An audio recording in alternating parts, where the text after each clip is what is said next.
Bonjour, I'm here today on the telephone with the National Grand Chief, Dwight Dorey, of the Congress of Aboriginal People. Bonjour, National Chief Dwight Dorey. Welcome. Hi, how are you today? Good. How are you up there in Oh, very good, thanks. Sault Ste. Marie? So you were here 2 days ago in Thunder Bay, and I'm really Yes, sorry that's right. that I missed that. Um, would you like to explain, or could you explain what CAP is all about? Yes, well, the Congress of Aboriginal People, formerly called the Native Council of Canada, has been in business operating for 45 years this year. In fact, will be our 45th year, and has been the national voice predominantly for non-status, Métis, off-reserve status, and now more recently Inuit south of in southern Labrador. It's nice. And how long you guys been around? 45 years now. 45 years. Wow.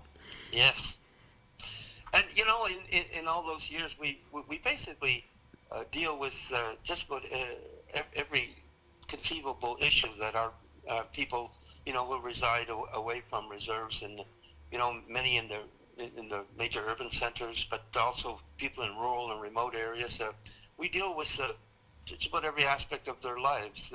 People that are in need of various services, whether they're health, training, education, housing, those sorts of things.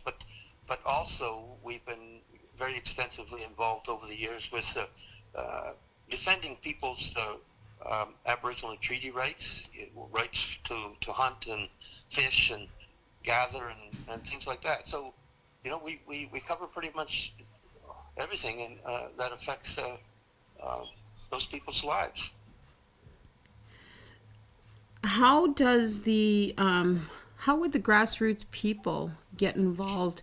I see that you've recently been involved with the murdered and missing women inquiry. Yes, that's right. That's right. But as far as getting involved with the Congress, is through our provincial and territorial affiliates.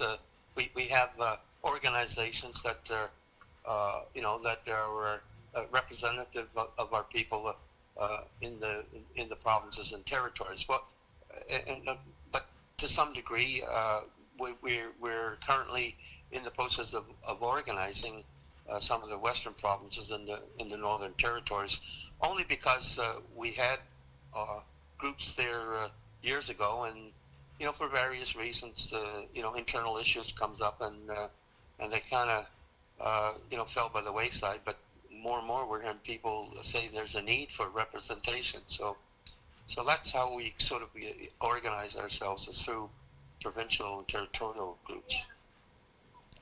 I know that one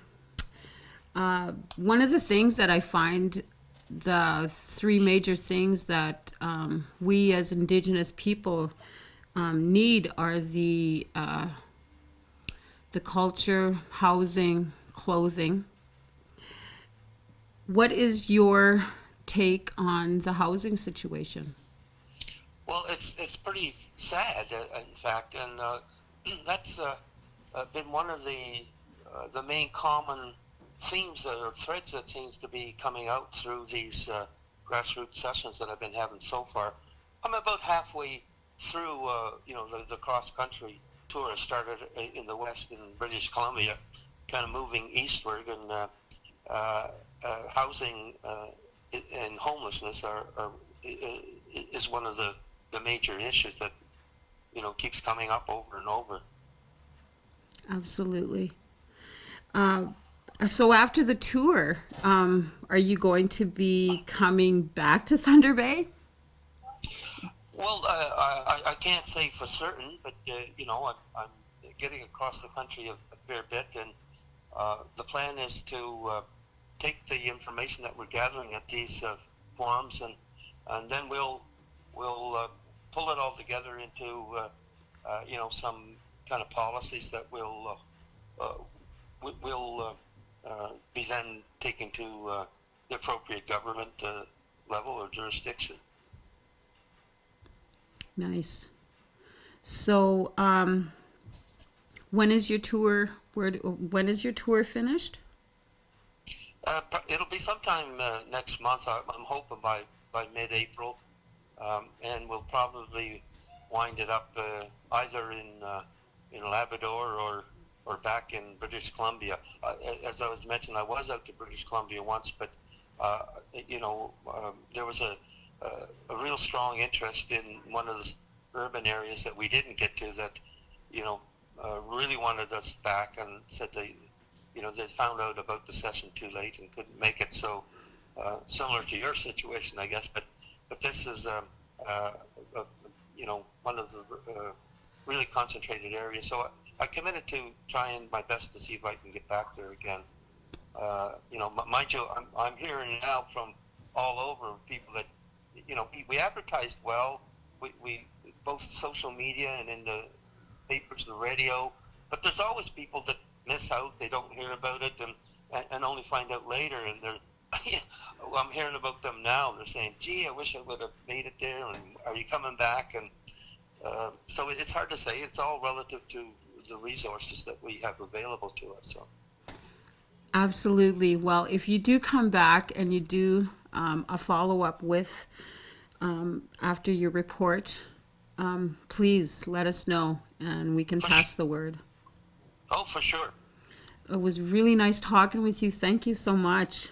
And I hope that... It's my pleasure. Like I said, it is unfortunate that we missed it under Bay, but I'm glad that you got a hold of me and we've had this opportunity to talk, and we'll definitely we'll keep in touch. I'm keeping a list of everybody that we've been in contact with. Our sessions are being recorded verbatim, so we're making sure we don't miss out on anything, and I'm going to do my best to get back in areas where it's needed or there's an interest to do a story. In fact, if you decide that you want to do a specific story about, something relative to off reserve, then, give me a call and we'll work something out. Oh, absolutely. Like, we're having the grandmother's walk in September. Maybe you could come out then. Yeah, sure. You just give me all the details and I'll try and make it. Awesome. Thank you so much. Chimigwech.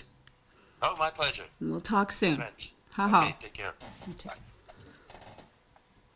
So with that, I am Dwight Dorey, Nishnabin Cause. Thank you for listening.